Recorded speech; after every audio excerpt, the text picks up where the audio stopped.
Olá, pessoal. A gente vai iniciar hoje mais uma aula de filosofia política para o Enem.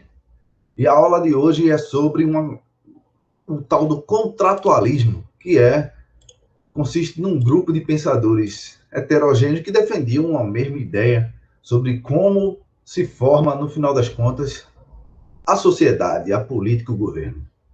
Então, sem mais demoras, o contratualismo vai servir de base para a gente pensar muita coisa do que acontece na atualidade, né? A ideia principalmente de contrato social. Então, são três pensadores com grande importância nesse processo aí para o Enem. O primeiro deles, vocês podem olhar aí à esquerda, esse bem velhinho, meio mal acabado, é Thomas Hobbes, o inglês Thomas Hobbes. O do meio aí, que parece estar morto, é o outro inglês, John Locke, que tem importância imensa em teoria do conhecimento e filosofia política. E o ator da Globo aí, que parece aquele bicho, Marcos Pasquim, é o Rousseau, que tem uma importância imensa também na questão da filosofia política e na educação. Então, sem arrodeio, qual é a parte interessante, logo de frente, que a gente pode olhar para esses primeiros pensadores? É a ideia de que a sociedade é uma espécie de criação humana, ela é artificial. Diferente do que pensava, por exemplo, Aristóteles, que o homem era uma espécie de abelhinha que criava a sociedade de uma forma quase a partir da sua própria essência humana. Eles vão negar essa ideia de que o homem é uma espécie de animal social nesse sentido. A negação nesse ponto, pelo menos nos dois primeiros pensadores, né? Thomas Hobbes e John Locke. Também uma negação, principalmente um combate à ideia do direito divino dos reis, que é uma ideia que os reis seriam uma espécie de descendentes de Adão e por isso, por essa consanguinidade, teria direito de reinar, né? A gente encontra hoje versões atualizadas disso, tirando essa ideia de Adão, mas dizer assim que fulano é o escolhido de Deus, por isso que ele deve ser o governante. Isso acontece em vários locais do mundo, essa ideia de ser uma espécie de eleito pela divindade. E muitos deles se identificam com a própria divindade. Nesse processo, a fundação embrionária, ali no final da modernidade, com Hobbes e no começo da modernidade, perdão, com Hobbes e mais astutamente com Locke, a fundação da ideia de indivíduo, esse átomo social que são as pessoas. A gente vai discutir isso de uma forma melhor na próxima aula, inclusive.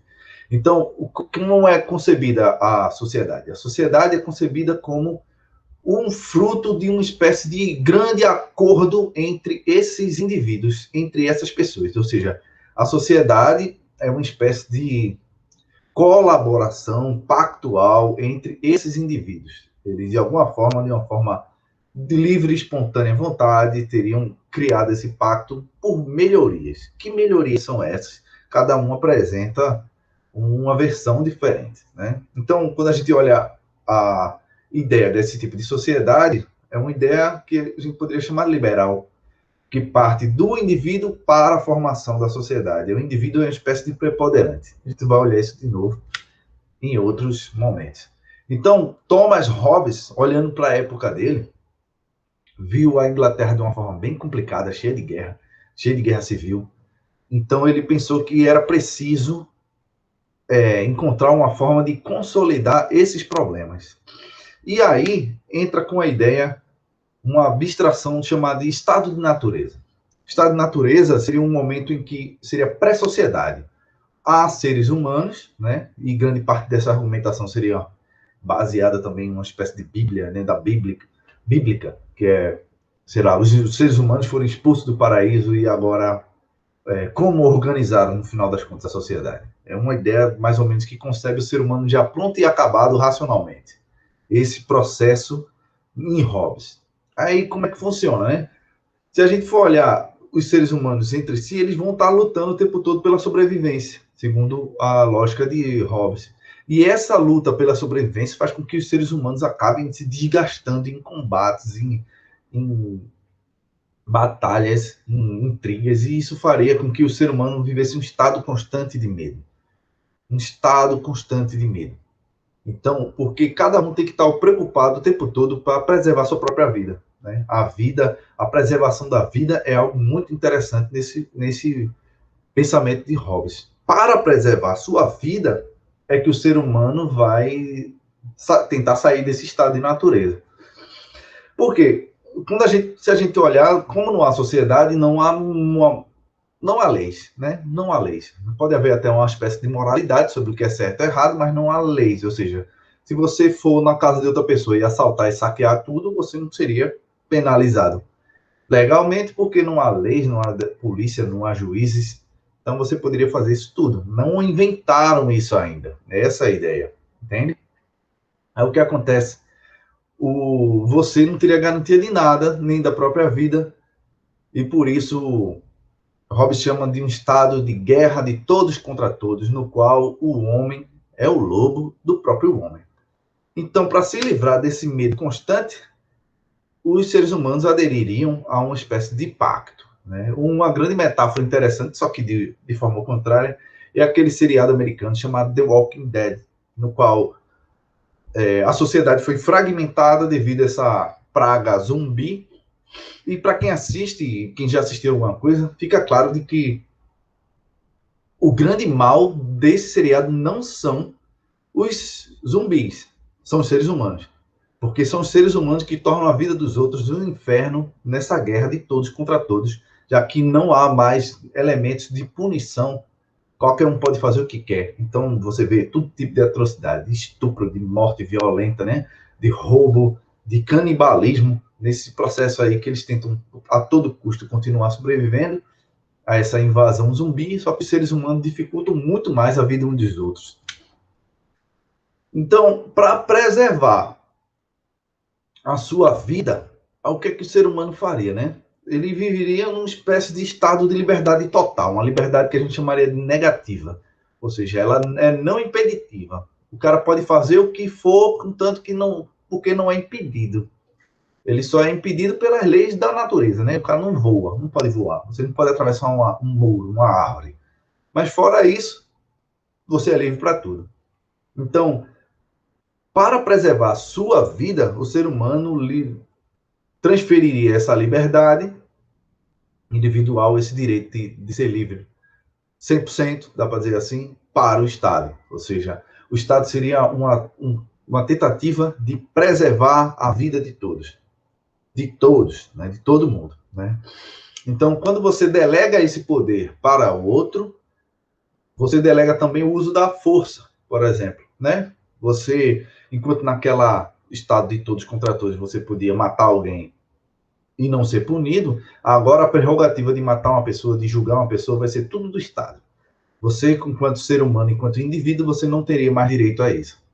E uma vez que você colocou o Estado lá em funcionamento, você não tem o direito de voltar atrás. O Estado agora pode fazer de tudo para manter a ordem. Então, por exemplo, uma rebelião, uma insurgência, poderia ser fortemente abatida pelo Estado com a ideia de preservar a harmonia do grupo, né? O bem comum. Lembrando que toda vez que se fala em política, nesse modo, a gente está falando de uma preservação do bem comum. Preservar o bem comum é uma meta, ok? Então, o nome do livro é O Leviatã. E o Leviatã é um monstro bíblico formado aqui ó, por um monte de gente. Vocês olharem direitinho, são as pessoas, as pessoas que estão no Leviatã, né? São os membros. De um lado tem a espada representando a força, do outro a justiça e a coroa representando o legítimo poder real. Ou seja, o que é o Estado? O Estado é um monstro feito para proteger cada indivíduo, mas ao mesmo tempo formado por cada um deles. É uma metáfora interessante, não é não? Já John Locke, né, ele achava que o estado de natureza, na verdade, não era uma bagunça, não era um The Walking Dead, como queria Hobbes, mas era algo de relativa harmonia, dá para dizer assim. Né? O homem é concebido por Locke como algo que aprende com a natureza o tempo todo, né? Uma tábua rasa, onde a gente vai ver em teoria do conhecimento, mas o homem tem uma espécie de potência racional e seria concebido como um homem um animal, um elemento racional na natureza, né, que agiria de livre e espontânea vontade para fazer as coisas que quisesse, né? E a parte interessante dentro dessa argumentação de Locke é que a gente já nasceria com direitos, diferente de Hobbes. A gente nasce sem nenhuma pretensão de nada, né? Porque não há uma garantia. Para Locke, a gente nasceria com direitos, os direitos principais de preservação da vida, né? Direito à vida, direito à liberdade e à propriedade, que é um dos pontos fundamentais da teoria dele. E é nesse estado de natureza que se funda a propriedade privada. Se funda a propriedade privada. E um dos problemas que ele carrega é justamente porque a justiça é praticada de forma parcial, né? Os julgamentos são praticados de forma parcial. A gente vai olhar o que é isso. Então, como é que se funda a propriedade privada, né? A primeira propriedade, segundo Locke, uma espécie de distinção entre mente e corpo, é o corpo, né? A mente controla o corpo. Então, o corpo é a nossa primeira propriedade, a qual a gente possui e que deve ser preservada. Através do corpo, no entanto, a gente pode produzir trabalho, né? E com o trabalho gerar propriedade. Como é que isso funciona, né? O exemplo interessante que ele dá é assim: tem uma maçã, uma macieira, né? Que as maçãs caem de maduras, apodrecem, fica lá e vai gerar outras e aquele ciclo infinito da natureza.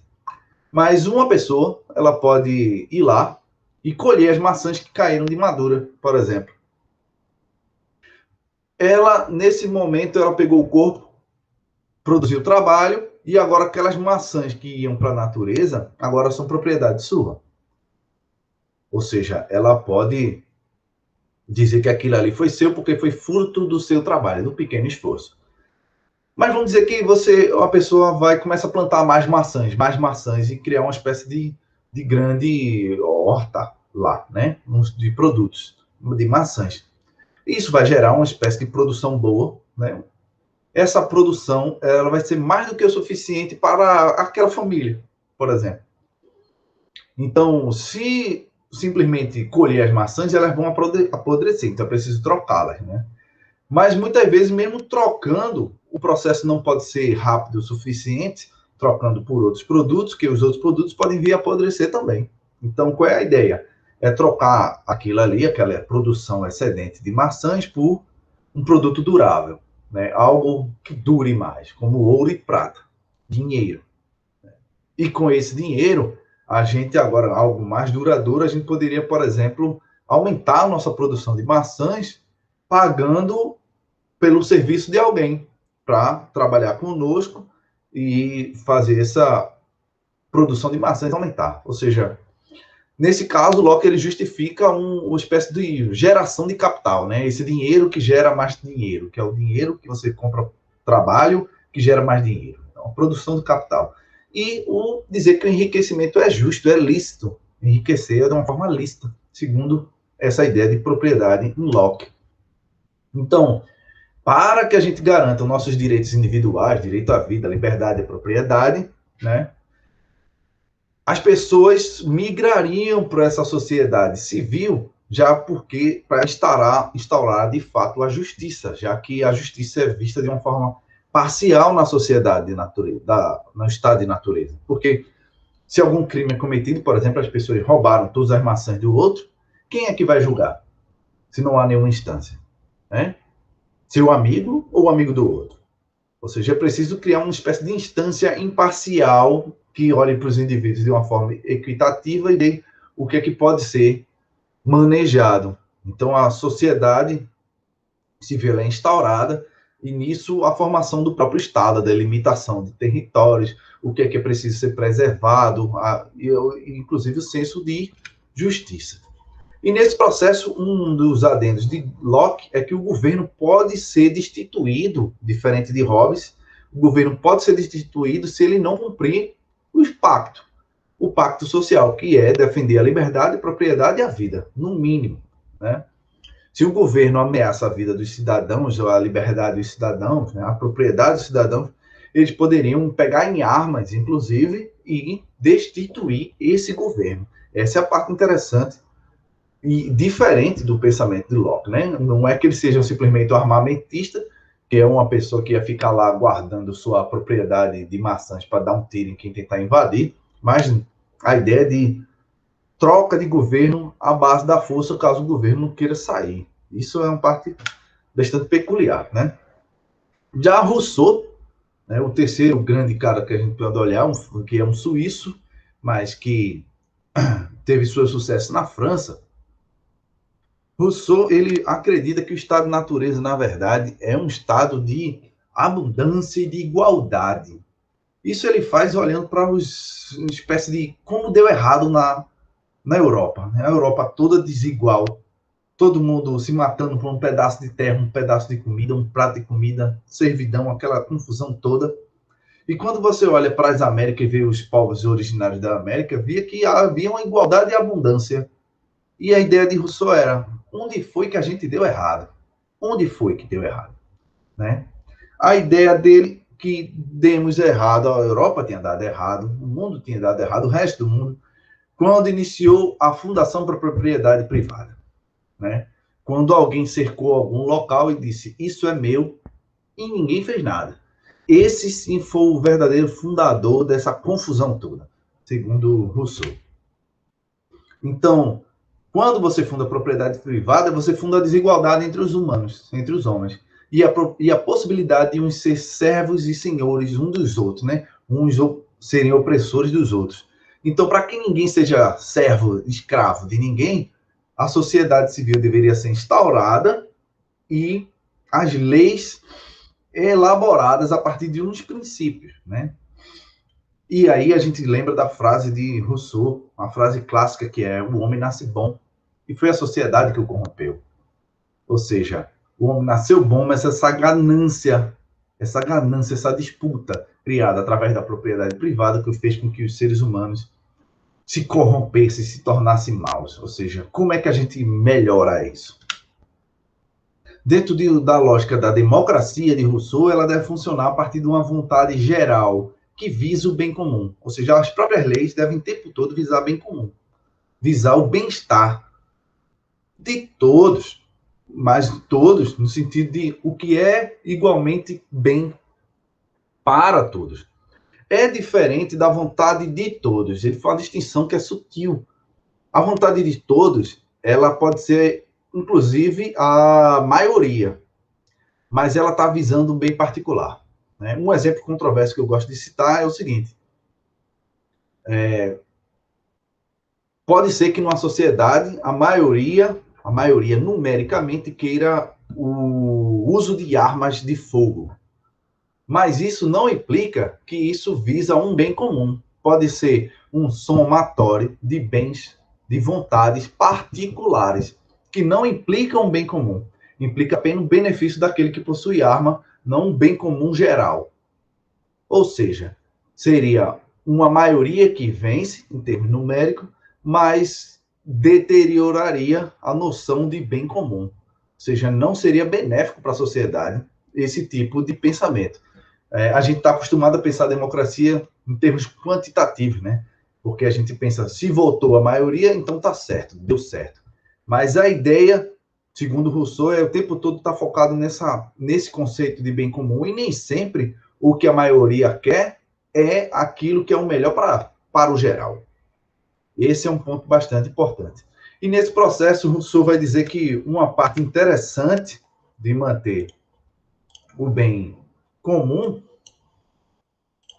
é o processo educacional. Se você, através da educação, no livro Emílio dele, né, onde ele mostra a educação de um jovem que até os 25 anos de idade, o que ele faria? A educação seria um processo no qual deveria ser deixar os instintos, né, de compaixão, de piedade, que são de preservação, que seriam primordiais entre os seres humanos, deixar com que eles fluam e não morram, porque assim a sociedade teria uma espécie de justiça muito melhor, porque os seres humanos seriam criados a lidar melhor com a cooperação do que a competição, né? Que é isso que a sociedade instaurada na lógica da propriedade privada faz, que a gente compita o tempo todo por espaço, por local, por dinheiro, e esquece do que o outro é semelhante a nós, não temos mais compaixão, a gente não olha o outro como igual, a gente olha o outro como um adversário.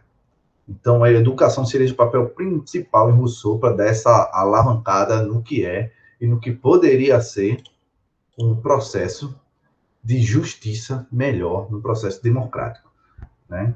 Então, fica a dica, os contratualistas são esses grandes três, né? Geralmente cai um dos três no Enem. Quando cai um dos três, é uma ideia dessa, né?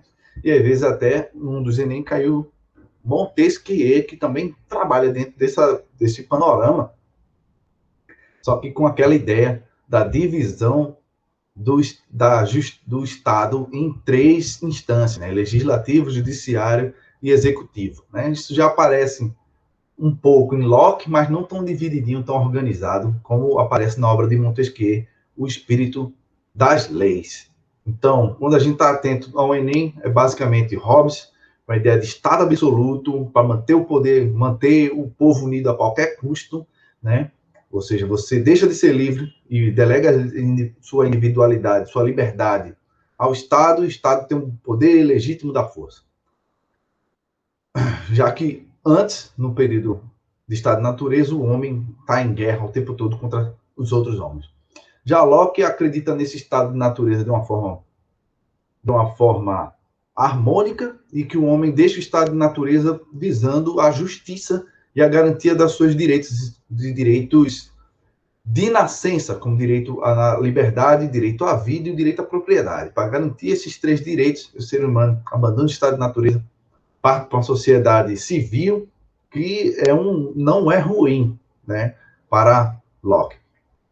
Já Rousseau vê que o homem vivia muito melhor antes sequer da fundação da sociedade, e a fundação da propriedade civil lasca tudo e torna a sociedade um pouco mais complexa, né, gerando muita disputa e desigualdade entre os homens, e talvez através desse pacto social visando o bem comum e com a educação como principal fator de deixar com que os homens criem mais empatia, compaixão, né, uns pelos outros, faça com que haja melhor harmonia entre os cidadãos. Então, esse é o resumo do que a gente tem para tratar hoje. Eu espero que tenha dado tudo certo para vocês e tenha ficado tudo claro. Então, um abraço e até mais. Valeu mesmo.